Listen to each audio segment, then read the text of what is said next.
જય વિશ્વકર્મા, જય મુરદાસ દરેક સ્નેહીજનોને। હું છું દાસનો દાસ, કારીગરની કલમ। વાલા સ્નેહીજનો, કારીગરની કલમ યુટ્યુબ ચેનલને સાઈડમાં આપેલા બેલ આઇકોનના બટનને દબાવી ઓલ વિડીયો સબસ્ક્રાઈબ કરજો, વિડીયોને લાઈક કરજો, કોમેન્ટ આપજો। જય વિશ્વકર્મા, જય મુરદાસ। આપના સ્નેહીજનોને વિડીયો ફોરવર્ડ કરી ચેનલને સબસ્ક્રાઈબ કરવા માટે વિનંતી કરજો। આપણે આગળના વિડીયોમાં જોયું, પૂજ્ય મુરદાસ બાપા ઈશ્વરી અંશ મોભિયાણાથી વિચરણ કરી જુનાગઢ ગિરનાર ગરવા ગિરનારની ગોદમાં આવે છે। ત્યાંથી પૂજ્ય સિદ્ધનાથ બાપુ સાથે સત્સંગ કરી અને ત્યાંથી ગોંડલ પરમ પૂજ્ય સિદ્ધ યોગી શ્રી લોહલંગરી મહારાજના આશ્રમ પર આવે છે। ત્યાં યોગ સાધના અને અલૌકિક જ્ઞાનની સિદ્ધિઓ મેળવી મૂળજીમાંથી મૂળદાસ નામે દીક્ષિત થઈ અને પૂજ્ય સદગુરુદેવ લોહલંગરી મહારાજના આદેશ મુજબ અમરેલી આવી અમરેલીમાં આશ્રમ સ્થાપે છે। આપણા લુહાર જ્ઞાતિ બંધુઓ સાથે મળી અને અમરેલીમાં આશ્રમની જગ્યા લઈ અને આશ્રમ બનાવે છે। આશ્રમમાં રામધૂન, રામ મંદિર અને ભજન સત્સંગ સાથે અલખ આરાધતા જ્યાં ભૂખ્યો, જ્યાં રોટલો, જ્યાં ટુકડો ત્યાં હરી ઢુકડો, એ ઉક્તિને સાર્થક કરતું અન્નક્ષેત્ર શરૂ કરે છે। પૂજ્ય બાપા અમરેલી આશ્રમમાં એમના જીવનનો મોટા ભાગનો સમય ભક્તિ ભજન સાથે વિતાવે છે। અનેક મુમુક્ષોના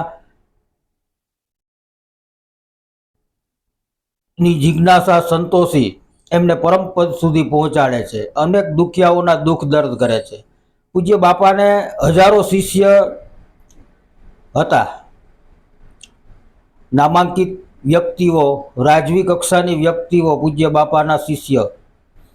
પૂજ્ય બાપાએ એમના જીવનના અંદાજે 60 વર્ષ અમરેલી આશ્રમમાં પસાર કર્યા છે અને પૂજ્ય બાપાને નિયતિએ જે રીતે નિમિત્ત બનાવેલા એક કાર્ય માટે થઈને, અને એ કાર્યમાં નિમિત્ત બનવા માટે પૂજ્ય બાપાને પોતાની તમામ સાધના, પોતાનું તમામ તપ, પોતાની પ્રતિષ્ઠા એ બધું જ દાવ ઉપર લગાવી દેવું પડેલું।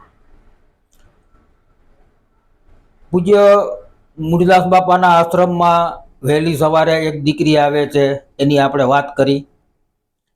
તો આ બધા નીતિના જે અંકોણાઓ છે એ અંકોણા આપણે મેળવીએ તો આપણને ઘણી બધી ગહન બાબતોનું જ્ઞાન થાય કે પૂજ્ય બાપા કોઈ સામાન્ય સાધક નહોતા, ઈશ્વરી અંશ છે અને ઈશ્વરી અંશ રહે છે। દીકરી રતનને બચાવવા માટે પૂજ્ય બાપાએ એમનું જીવન હોડમાં મૂક્યું અને જે ઘટનાક્રમ બન્યો, હાથીની અંબાડી ઉપર માન સન્માન મેળવનાર વ્યક્તિને જ્યારે ઉલટા ગધેડે બેસવાનું થાય અને એની નગર યાત્રા નીકળે, એ દુઃખ કોઈ સામાન્ય દુઃખ નથી। પૂજ્ય બાપા ઈશ્વરી અંશ પરમ પદને પામેલ વ્યક્તિ, તેમ છતાં આવી ઘટના બને, આવો બનાવ બને તો એમના હૃદયની અંદર એક ટસ્યો જરૂરથી રહી જાય। એમના અંતઃકરણમાંથી એક અવાજ ચોક્કસ આવે કે જે સમાજ માટે થઈને મેં જન્મ લીધો, અવતરણ કર્યું, જે સમાજને માટે થઈને મેં અહીંયા આશ્રમ ખોલ્યો છે અને એ સમાજે મને સહકાર ન આપ્યો। ખરેખર આ એક બહુ જ દુઃખની વાત છે। આનું આપણે આગળ જતાં ક્યાં સુધી પરિણામ પહોંચે છે એ આપણે જોઈશું। પૂજ્ય બાપા પોતે સંસારી છે, પતિવ્રતા સતી સ્ત્રી વેલુબાઈ સાથે એમનો સંસાર ચાલુ થયો છે, એમની સાથે એમના લગ્ન થયા છે। પત્ની વેલુબાઈ થકી પૂજ્ય બાપાને 2 દીકરાઓ થયા, ત્રિકમદાસ અને રામદાસ। બંને દીકરાઓને પૂજ્ય બાપાએ દીક્ષા આપી છે। દીક્ષા આપી અને પરમપદ સુધી પહોંચાડેલા છે। એમની સાથે સાથે પાલક પુત્રી રતનમાલાનું પણ ભરણ પોષણ કરી એને ઉછેરે છે.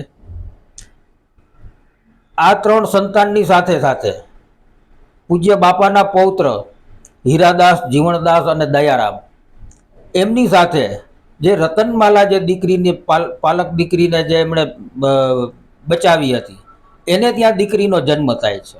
એ પાલક દીકરી રતનમાલાને ત્યાં દીકરીનો જન્મ થયો, એનું નામ પાડ્યું રાધા. એટલે હીરાદાસ, જીવણદાસ અને દયારામની સાથે રતનમાલાની દીકરી રાધાનું પણ ભરણ પોષણ કરે છે. એને પણ સત્સંગ થકી પરમ પદ સુધી પહોંચાડવા માટે પૂજ્ય બાપા કટિબદ્ધ છે. શા માટે? હવે અહીંથી એક નવી વાત આપણને જાણવા મળશે. પૂજ્ય બાપાના પાલક પૌત્ર, એની સાથે સાથે દીકરી રાધા, પૂજ્ય બાપાના જે પણ પૌત્ર છે એ પૌત્રને પણ સંસાર સાગરના સારથી બનાવ્યા છે, એમના પણ લગ્ન કર્યા છે. એ જ રીતે દીકરી રાધાના લગ્ન પણ અયોધ્યાથી આવેલ આનંદરામ નામના આનંદ સાથે એમના લગ્ન કર્યા. આનંદ બહુ જ નાની ઉંમરથી, જ્યારે રાધાની ઉંમર નાની હતી ત્યારથી જ આનંદ એના પૂજ્ય પિતાશ્રી સાથે અયોધ્યાથી પૂજ્ય બાપાના આશ્રમે આવેલા. અને આનંદને પણ સંપૂર્ણ આધ્યાત્મિક જ્ઞાન આપેલું. આપણા સનાતન ધર્મના શાસ્ત્રોનું, રામાયણ, મહાભારત વગેરે વગેરે શાસ્ત્રોનું અધ્યયન કરાવ્યું. સાથે સાથે યોગ વિદ્યામાં પણ નિપુણ બનાવેલો. એ આનંદ સાથે આનંદને પણ દીક્ષા આપી. અહીંયા એક વિચારવાનો સવાલ છે. પૂજ્ય બાપાએ એમના 2 દીકરાઓ ત્રિકમ અને રામ, એ બંનેને દીક્ષા આપી અને ત્રિકમદાસ અને રામદાસ નામ આપેલું. એમના પૌત્ર હીરાદાસ, જીવણદાસ અને દયારામ, એ ત્રણેયને પણ દીક્ષા આપી અને એમને પણ નામ આપ્યા. એમને પણ પૂજ્ય બાપાએ દીક્ષા આપી. એના જે પ્રપૌત્ર થયા એટલે કે હીરાદાસ, જીવણદાસ અને દયારામના સંતાનો અરજણદાસ અને મેઘીદાસ, એમને પણ પૂજ્ય બાપાએ દીક્ષા આપી અને એમના શિષ્ય બનાવ્યા. જે આનંદ કરીને જે દીકરો અયોધ્યાથી આવેલ, એનું ભરણ પોષણ કરી અને એને ઉછેરી અને પરમપદનો અધિકારી બનાવ્યો. એને રાધા સાથે એના લગ્ન કરાવ્યા. રાધા દીકરી અને આનંદરામ, એ બંને થકી એક દીકરાનું અવતરણ થયું. એ દીકરાનું નામ પાડ્યું મુકુંદ.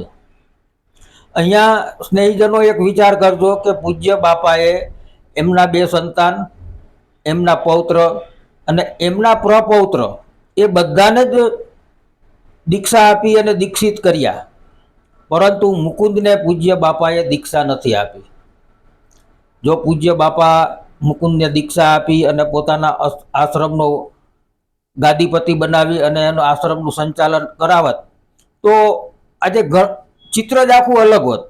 પરંતુ નિયતિએ જે એક આખી લીલા રચેલી છે, એના માટે જ મુકુંદના અવતરણ માટે થઈ અને પૂજ્ય બાપાને એમના જીવનની હોડ લગાડવી પડી, એમના તપની હોડ લગાડવી પડી. પૂજ્ય મુકુંદ ક્રમશઃ મોટા થાય છે. પૂજ્ય બાપા મુકુંદને પોતે તો અધ્યાત્મનું જ્ઞાન આપે છે, યોગ સાધનાનું જ્ઞાન આપે છે, પરંતુ એની સાથે સાથે બીજા એવા મહાન વિભૂતિઓ, સિદ્ધ યોગીઓ પાસે પણ પૂજ્ય બાપા મુકુંદને મોકલે છે. અને રાહ જોવાય છે પરમ પૂજ્ય સદગુરુ શ્રી રામાનંદ સ્વામીની. પૂજ્ય મુરદાસ બાપા અને રામાનંદ સ્વામી બંને એક હરોળના સંત કહી શકાય. પૂજ્ય રામાનંદ સ્વામીના પીપલાણામાં લોહેજમાં આશ્રમ છે. પૂજ્ય રામાનંદ સ્વામી સાથે પૂજ્ય મુરદાસ બાપા સત્સંગ કરે છે. અને મુકુંદ ને એક સમયે પૂજ્ય બાપા શિખામણ આપે છે કે તમે પરમપદના અધિકારી છો, હવે તમારી દીક્ષા માટેનો સમય નજીક આવી રહ્યો છે. તમને ગુરુગાદી મળશે, પરંતુ તમારે ગુરુગાદી સ્વીકારવાની નથી. તમારે સત્સંગને આગળ વધારવાનો છે. તમારા સદગુરુનું બહુ નજીકના સમયમાં આગમન થશે.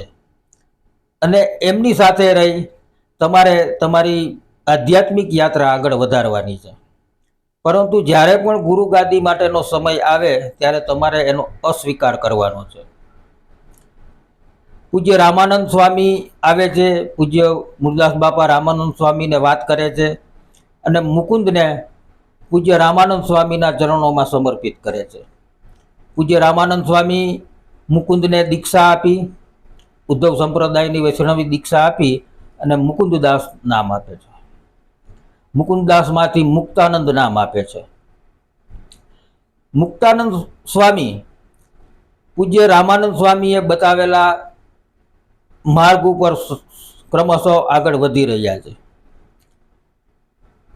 જ્યારે પરમ પૂજ્ય સદગુરુ શ્રી રામાનંદ સ્વામીનો ચૈતન્ય સમાધિમાં મળવાનો સમય થાય છે અને ગુરુ ગાદી માટેનું એલાન કરવામાં આવે છે, ત્યારે મુક્તાનંદ સ્વામી એ ગુરુ ગાદીનો ત્યાગ કરે છે, અસ્વીકાર કરે છે અને એની જગ્યાએ જે થોડા સમય પહેલા પૂજ્ય રામાનંદ સ્વામીના શિષ્ય બનેલા છે, અયોધ્યાથી આવેલા નીલકંઠ વર્ણી, કે પૂજ્ય સદગુરુ રામાનંદ સ્વામીએ એમને 2 ઉપનામ આપેલા, નારાયણ સ્વામી અને સહજાનંદ સ્વામી. જ્યારે ગુરુ ગાદી માટેનું એલાન થાય છે ત્યારે પરમ પૂજ્ય મુક્તાનંદ સ્વામી પરમ પૂજ્ય સદગુરુ શ્રી રામાનંદ સ્વામીને ગુરુ ગાદી માટેનો અનિચ્છા દર્શાવી, અસ્વીકાર કરી અને ગુરુ ગાદી પરમ પૂજ્ય નારાયણ સ્વામી એટલે કે સહજાનંદ સ્વામીને ગુરુ ગાદી આપવા માટેની વાત મૂકે છે. અહીંયા પણ પૂજ્ય મુરદાસ બાપાએ જે શીખ આપેલી છે પૂજ્ય મુક્તાનંદ સ્વામીને, આ માટે પણ એક વિચાર કરવાની જરૂરિયાત છે. પછી તો સહજાનંદ સ્વામી ઉદ્ધવ સંપ્રદાયની ગાદી સંભાળે છે. પરમ પૂજ્ય મુક્તાનંદ સ્વામી એ એમના હવે સદગુરુ બને છે. આમ ગુરુભાઈ છે પણ આમ સદગુરુ બને છે સહજાનંદ સ્વામી, અને એમને ગુરુ ગાદી આપવા માટેના આનંદથી એમની માટે એક આરતીનું રચના કરે છે, કે જે આરતી આજે પણ 200-250 વર્ષ બાદ પણ જૂના સંપ્રદાયમાં સવાર સાંજ દરરોજને માટે ગવાય છે. અહીંયા આપણને એક સવાલ થવો જોઈએ કે જેની રાહ અને જેના માટે થઈને પૂજ્ય બાપાએ પોતાનું તપોબળ દાવ ઉપર લગાવી દીધું એવા મુક્તાનંદ સ્વામીને પોતાના શિષ્ય ના બનાવ્યા, શા માટે? હવે અહીંથી થોડો આપણે વાતને આગળ વધારીએ તો અમરેલી આશ્રમમાં પૂજ્ય બાપા પોતાનું જીવન વ્યતીત કરે છે, અલખ આરાધે છે, ભજનની સાથે ભોજન, અને જે કોઈ પણ મુમુક્ષુઓ આવે, જે કોઈ પરમપદના અધિકારીઓ આવે, જે કોઈ પણ દુખિયાઓ આવે, દરેકને માટે. અને એક પૂજ્ય બાપાનો જીવન મંત્ર બની ગયો કે જીવ માત્રનું કલ્યાણ, બસ એ જ, હર શ્વાસે જીવ માત્રનું કલ્યાણ. પૂજ્ય બાપાનો ચૈતન્યમાં ભળવાનો સમય નજીક આવી રહ્યો છે. પૂજ્ય બાપાએ ચૈત્ર સુદ 8મને દિવસે ચૈતન્ય સમાધિ, નિર્વિકલ્પ સમાધિ લેવાનો નિર્ણય કરેલો, એ પણ આપ સહુ જાણો છો. ચૈત્ર સુદ 8મને દિવસે પૂજ્ય બાપાએ ચૈતન્ય સમાધિ લેવા માટે થઈ અને સમસ્ત ભક્ત સમુદાયને, શિષ્ય સમુદાયને, સંત સમુદાયને આમંત્રણ આપી અને નિર્ણય જાહેર કર્યો. ચૈત્ર સુદ 8મને દિવસે ગામની બહાર, આશ્રમથી દૂર એમની સમાધિ સ્થાન એમણે પસંદ કર્યું. જે કાંઈ પણ શાસ્ત્રોક્ત વિધિ કરવાની હોય એ શાસ્ત્રોક્ત વિધિ કરી અને આશ્રમમાં જ પરમ પૂજ્ય સદગુરુ સિદ્ધ યોગી શ્રી લોહલંગરી મહારાજે જે નિર્વિકલ્પ સમાધિ યોગ શીખવાડેલો એ મુજબ પોતાની ચેતનાને બ્રહ્મરંધ્રથી લઈ અને ચૈતન્યમાં ભેળવી દીધી. પાલખી યાત્રા આગળ નીકળે છે. પટેલની દીકરી આણું વળી અને નીકળે છે એને સાસરે વળાવવા માટે. એક બાજુ દીકરીનો વેલ છે એક બાજુ પૂજ્ય બાપાની પાલખી યાત્રા છે. દીકરીના પક્ષમાંથી કોઈએ જે શબ્દો ઉચ્ચારેલા એ પૂજ્ય બાપાની ચેતનાએ સાંભળ્યા અને પૂજ્ય બાપા ફરીથી ચૈતન્યમાંથી પાછા શરીરમાં પ્રવેશી પાલખીમાંથી ઉતરી દીકરીને વિદાય આપી અને એમ કહે છે કે હવે આવતીકાલે આપણે ચૈતન્ય સમાધિ લેશું. ફરીથી સંત સમુદાય, ભક્ત સમુદાય, શિષ્ય સમુદાય બધા આશ્રમે આવે છે. આશ્રમમાં જ એક જગ્યા પસંદ કરી અને પૂજ્ય બાપા કહે છે કે આવતીકાલે આ મુહૂર્તમાં હું ચૈતન્ય સમાધિ લઈશ. પૂજ્ય બાપાએ બીજે દિવસે ચૈત્ર સુદ નોમ એટલે કે રામનવમીને દિવસે ચૈતન્ય સમાધિ લીધી. જ્યારે ચૈતન્ય સમાધિ લીધી ત્યારે એમના શિષ્ય કે જેમનું હૃદય કહી શકાય એવા શીલદાસ ધર્મયાત્રા ઉપર નીકળેલા. પૂજ્ય બાપાએ ચૈતન્ય સમાધિ લીધી અને ચૈતન્ય સમાધિ લીધા બાદ એ સમાધિ સ્થાન ઉપર પૂજા કરવામાં આવી. થોડા દિવસો બાદ પૂજ્ય શીલદાસ ધર્મયાત્રાએથી આવે છે, પરત ફરે છે આશ્રમે અને આશ્રમમાં આવી અને આશ્રમનું વાતાવરણ જોઈ પૂજ્ય બાપાના સમાધિ સ્થાન પાસે જઈ અને કરુણાસભર રુદન સાથે પૂજ્ય બાપાને આજીજી કરે છે. પૂજ્ય બાપાએ ચૈતન્ય સમાધિ લઈ લીધી. એના 8-10 દિવસ બાદ અમુક સમય બાદ શીલદાસ આવે છે અને શીલદાસને જ સમાધિ સ્થાનની અંદરથી દર્શન આપી અને જણાવે છે કે તમે જુનાગઢ ગરવા ગિરનારની ગોદમાં દામોદર કુંડથી થોડા આગળ આવો, હું તમને દર્શન આપીશ. જ્યારે પૂજ્ય બાપાએ સમાધિ લીધી એના બીજા દિવસે આમોદરા ગામમાં ધરમસિંહ ભગત અને લોંધણ ભગતને સમાચાર મળે છે. ધરમસિંહ ભગત, લોંધણ ભગત અને પૂજ્ય બાપા એ બધા જ બાળપણના ગોઠિયાઓ. જ્યારે ધરમસિંહ ભગતને અને બીજા ભક્ત સમુદાયને, શિષ્યોને જ્યારે જાણ થાય છે કે પૂજ્ય બાપાએ ચૈતન્ય સમાધિ લીધી છે, બધા જ આમોદરા ગામથી આવી અમરેલી આશ્રમે આવે છે. પૂજ્ય બાપાને આજીજી કરે છે, વિનવણી કરે છે, પ્રાર્થના કરે છે. પૂજ્ય ધરમસિંહ ભગત ત્યાંથી એક પૂજ્ય બાપા માટે થઈને પગમાં પહેરવાની ચાકડી લાવેલા, પરંતુ સંજોગો વસાત દઈ નહોતા શક્યા. એ ચાકડી પૂજ્ય બાપાની સમાધિ સ્થાન ઉપર રાખી અને પૂજ્ય બાપાને પ્રાર્થના કરે છે. અને જ્યારે પ્રાર્થના કર્યા બાદ થોડા સમય પછી આંખ ખોલે છે તો એ ચાકડી ઉપર પ્રસ્વેદ એટલે કે પરસેવાથી સંપૂર્ણ ભીની થઈ ગયેલી ચાકડી હતી. પૂજ્ય બાપાએ એમને આશીર્વાદ આપ્યા, દર્શન આપ્યા અને આ એક પરચો આપ્યો. પૂજ્ય ધરમસિંહ ભગત એ ચાકડી લઈ આમોદરા આવે છે. આમોદરામાં ચાકડીને પણ પધરાવે છે, એનું પણ એક સ્મારક સ્થાન બનાવે છે અને ધરમસિંહ ભગત, લોંધણ ભગત પણ ચૈતન્ય સમાધિ લે છે. એ ચૈતન્ય સમાધિ આજે પણ પૂજ્ય બાપાના ચેતનવંત અવતરણ સ્મારક સ્થાન આમોદરા ધામમાં પૂજ્ય બાપાનું જ્યાં પ્રતિમા, જે મંદિર છે એની સામેના ભાગમાં ઓફિસની બાજુમાં પૂજ્ય ધરમસિંહ ભગતની ચૈતન્ય સમાધિનું સ્થાન છે. આપ જ્યારે પણ આમોદરા ધામ જાઓ ત્યારે પૂજ્ય બાપાના દર્શનની સાથે સાથે પૂજ્ય ધરમસિંહ ભગતના સમાધિના પણ દર્શન કરજો અને પૂજ્ય બાપાની જે ચાકડી કે જે બાપાએ દર્શન આપી અને એમના પ્રસ્વેદના બિંદુઓ જે ચાકડી ઉપર પડેલા, એ ચાકડીનું પણ એક સમાધિ સ્થાન બનાવેલું છે, ત્યાં પણ આપ દર્શન કરશો. આ બાજુ શીલદાસ દામોદર આવે છે, ગરવા ગિરનારની ગોદમાં દામોદર કુંડમાં સ્નાન કરી અને પૂજ્ય બાપાનું સ્મરણ કરે છે. ત્યાં એક સાધુ આવે છે અને સાધુ એમ કહે છે કે આપના સદગુરુ શ્રી પરમ પૂજ્ય શ્રી મૂળદાસ બાપા અહીંયા આ એક ગુફામાં બિરાજમાન છે, આપ ત્યાં આવો. પૂજ્ય શીલદાસ એ ગુફામાં જાય છે અને પૂજ્ય મૂળદાસ બાપાના દર્શન કરી ધન્ય થઈ જાય છે.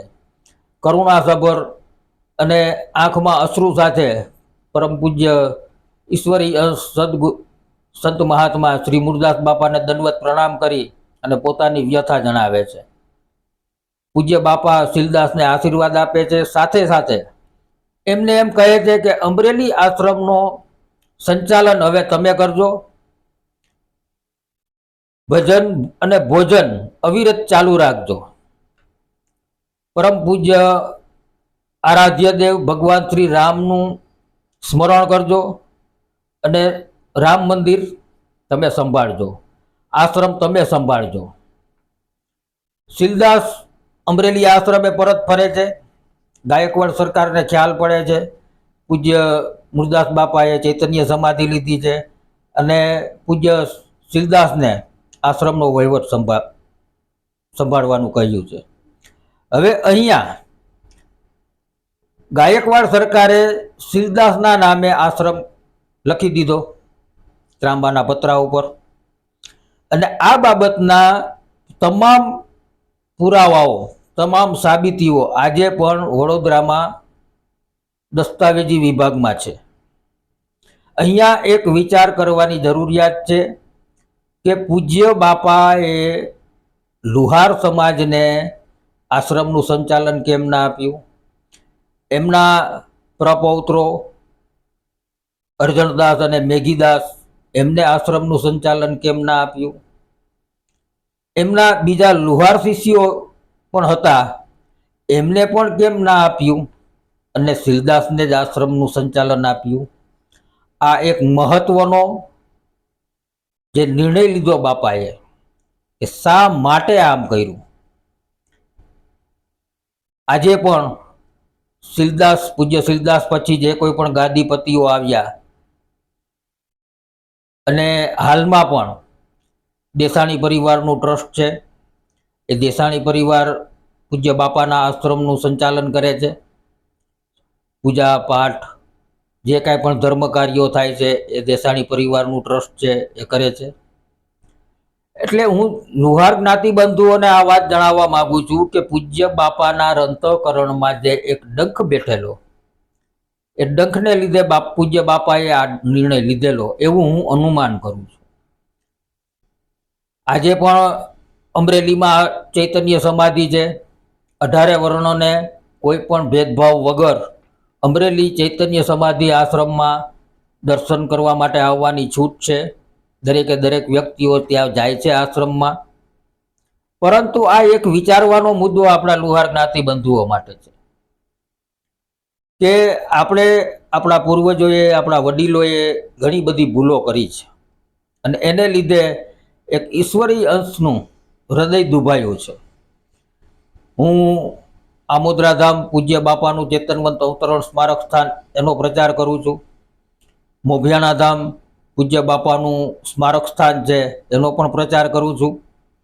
આજે એ બંને ધામ વિશે મોટાભાગનો સમાજ અજાણ હતો અને હજુ પણ છે, પરંતુ હું મારા પ્રયત્ન કરું છું પૂજ્ય બાપાનું મહાત્મ્ય, એમનું જીવન ચરિત્ર આપણા ફક્ત ભારત દેશમાં જ નહીં પણ વિદેશોમાં પણ પહોંચે.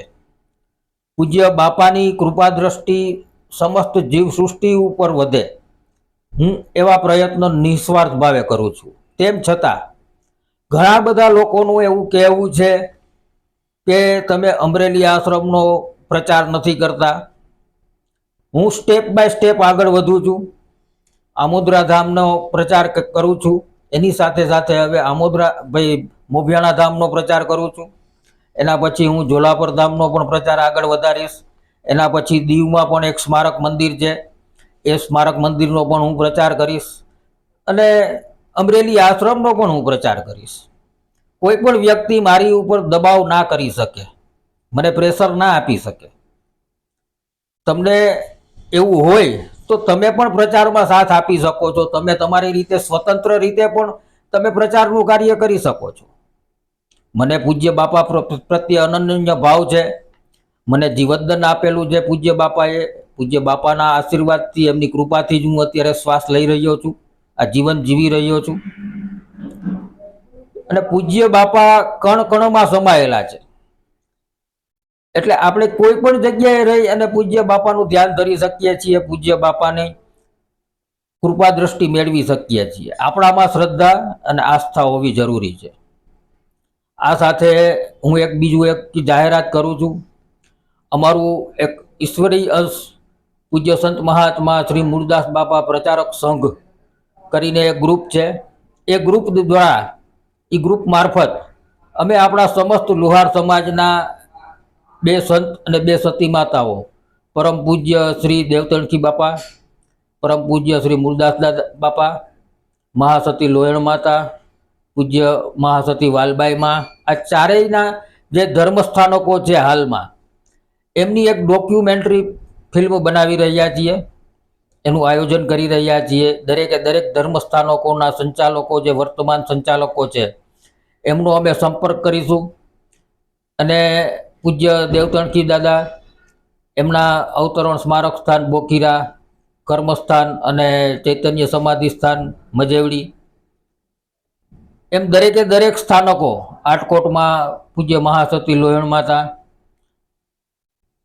ઈશ્વરીય સંત મહાત્મા શ્રી મૂળદાસ બાપાનું અવતરણ સ્મારક સ્થાન, એમની કર્મભૂમિ કર્મ સ્થાનકો જોલાપર, મોભિયાણા, દીવ અને અમરેલી ચૈતન્ય આશ્રમ, રાપર કચ્છમાં વિથરોઈ પહાડી ગુફામાં મહાસતી વાલબાઈ માએ સાધના કરી અને ત્યાં ચૈતન્ય સમાધિ લીધી.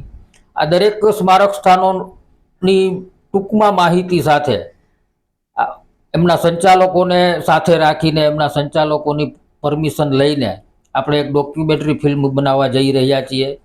નજીકના સમયમાં એ દરેકે દરેક સંચાલકોનો અમે સંપર્ક કરીશું.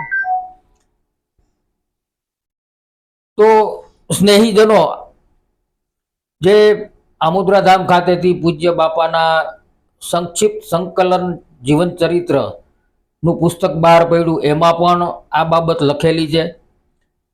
એ પુસ્તકના પેજ નંબર 63, 63થી પેજ નંબર 67, 67 નંબર સુધી આ બાબતની એક માહિતી આપેલી છે. ટૂંકમાં આપ સૌ એ બાબત માટે વિચાર કરજો. આ પુસ્તક પણ આપ સર્વે જ્ઞાતિબંધુઓ ખરીદ કરશો, ઘરમાં પરિવારમાં વસાવવા લાયક છે. આ પુસ્તક કિંમતની દ્રષ્ટિએ કંઈ નથી, પરંતુ પૂજ્ય બાપાનું આ સંક્ષિપ્ત સંકલન જીવન ચરિત્ર મહાત્મા પુસ્તક ખરેખર દરેકે દરેક લુહાર જ્ઞાતિબંધુઓના પરિવારમાં રહેવું જરૂરી છે.